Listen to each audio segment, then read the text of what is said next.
Part 2 of Season 2, The Wandering Years. And TJ said, "I told you I would handle it, baby. Moi." The song plays in Abby's mind. She is infatuated with TJ. She even started to change the way she dressed, and it attracted everyone's attention. She went for a makeover at the mall, and it made a huge difference. Abby would walk down the aisle at work, and one guy would stop and stare, and anyone looking at him was wondering what he was staring at, and they all look at once and see Abby strutting down the aisle in her black heels to the copy machine with her long brown hair bouncing and her stylish short skirt and slimming blouse with V-neck line complementing her breasts. TJ had written a poem and sent it out to Abby and Susan. It was a lonely night, glancing into the bosom of the moon's crescent. She was the image of love that I yearned for, wanting and learning more about her being, why I hadn't discerned the wisdom to learn her lesson. Her eyes were filled with passion, burning within her, desire on fire. Her lips were like a gentle breeze, a soothing and serene, that just a kiss could scream, waiting to bust. Her body was the earth itself, inhabited with life abundantly. Her presence was the manifestation of heaven's effervescence. To be around her was a blessed engagement. To be with her, in her, and to live for her, the only words that made sense. My heart is the gate, my mind is the place, where she and I can become one, escaping the escapades of time and space. Without her, my life's a blank. I need her, I want her, I have to have her. She's my moon. Abby was overwhelmed by the poem. She thought it was perfect. And then came the voice of Susan. "What? She's my moon? What is that? I thought my name should have been there instead." Abby says, "I think it's perfect the way it is." When Abby heard a certain song, she just melted for TJ. When you walk away, I count the steps that you take. Do you see how much I need you right now? When you're gone, the pieces of my heart are missing you. I miss you. All I ever wanted was for you to know, when you're gone, the pieces of my heart are missing you. The face I came to know is missing too. The words that I always need to hear to get Abby through the day and make it okay. I miss you. Their relationship grew over time by texting constantly, and when there was a gap, he was with his girlfriend, which made Abby very jealous and lonely. At times, she would actually cry at her desk when she would see him walking with her. It was too much for her, so she's thinking maybe I should become friends with someone else too. She had grown so fond of him, she was emotionally attached, and nobody knew him like she did. He talked to her more than his own girlfriend. He wanted to slow things down, but Abby said no. And then she thought maybe they should. Then TJ didn't want to, and he was so heartbroken in his text messages. Abby didn't know what to do. Although he would never give up seeing Candy, it made Abby feel so awful and excluded. And he looked like a player, although he claims he is not. Then one day, the delivery man was looking for people who requested his assistance, but he already knew what he was doing. Ben says, "Hey, do you know who this Sonia person is?" Abby says, nope, I don't know anybody here. Ben says sarcastically, oh man, she's killing me. She's killing me. You really don't know? Man, I am in so much trouble. Ben had never spoken to Abby before. She had seen him walking around fixing the computers. Something about him always interested her. That summer, she saw him in the mall. First, she was a little caught up. He had a little boy with him. And then she looked up, and there he was. Nervously, she said hi, and he just looked puzzled at her and kept going. Wow, Ben has a son, she thought to herself.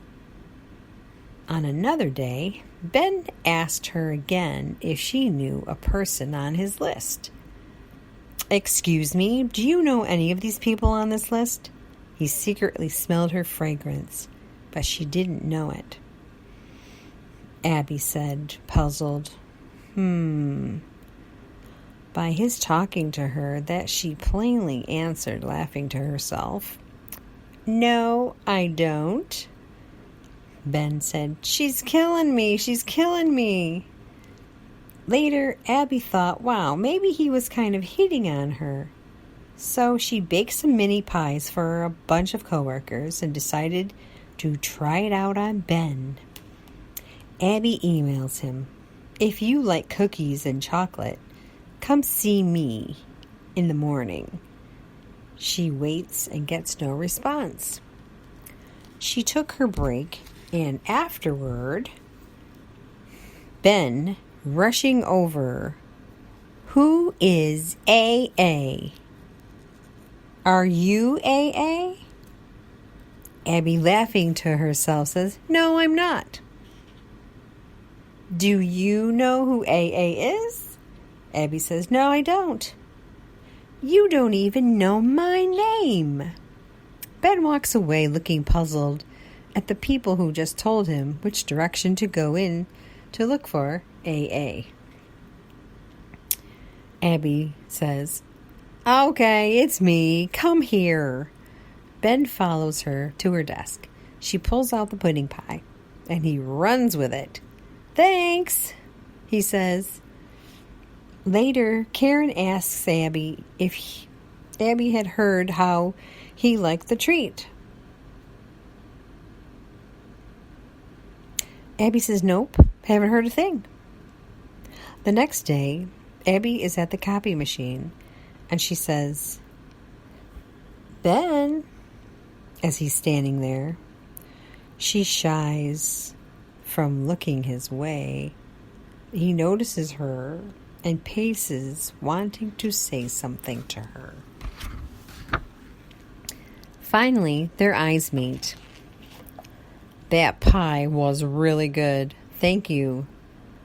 You're welcome, Abby said. I'm glad you liked it. She decides to make another. She emails him, and he runs over and devours it right in front of her. She just gazed at him, and he gazed at her. He says, you know how to get to Guy's heart, don't you? Abby says, how is your son? You mean Junior? I have pictures. You want to see? I have a daughter, too. Abby's like, wow, really? Oh, how cute. And the connection between them builds, and they email each other. Ben says, are you married? Abby says, no. Are you happy? Abby says, nope. I can fix that. Abby says, well, it's been hard to get your attention all this time. Ben says, well, honestly, I thought you were out of my league. Do you have a computer at home? And Abby says, yes, I do, but it has problems. Why, you want to fix it? Ben says, yes, I do. And Abby says, how old are you? Waiting in anticipation, she never thought of age before. Ben says, 27. Abby's eyes bug out, again with the 27. What is up with that? And Ben says, how old are you? Abby says, you don't want to know. He says, try me. 39. I can't help time goes by faster than I age. She gave her cell number to him in the email, and they text back and forth and email for a while. They made plans to have her bring the computer to his house so he could upgrade it. And now Abby is texting Ben. Do you think I could bring my one son with me? Absolutely, Ben says. Great, Abby texts back. The two boys hit it off playing games. Ben did this thing on the computer, and Abby watched.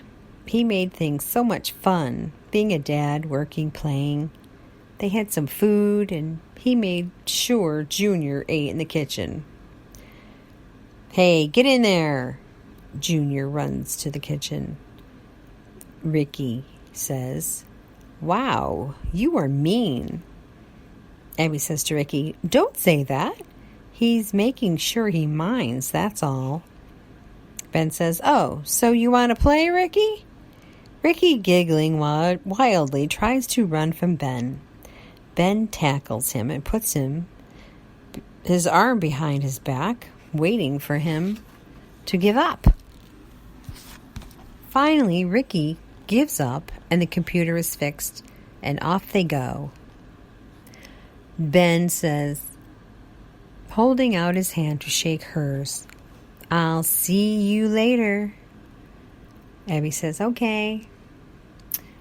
The cell phone rings. And Ben says, you know that wasn't for free.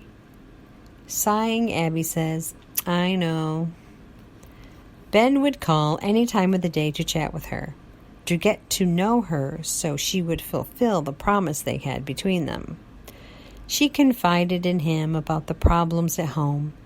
So my last breakup was over text messages. Most of them were to TJ. And Ben says, Scanner, TJ? And Abby says, yes. Time passed, and suddenly Ben felt he should back off. He was getting too attached, and he wasn't going to let anyone steal his peace. He wasn't going to lose his peace for anyone. So Ben says, I'm sorry, I'm so busy.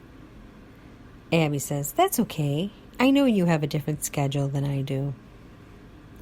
Wow, that is the nicest thing anybody ever said. Ah, really? How is it you have custody, but you pay support? I have a daughter. It was like a oops thing. I fell in and got her pregnant. Oh, I see. Ben says, and I was married and had too many financial problems after Junior, so we split.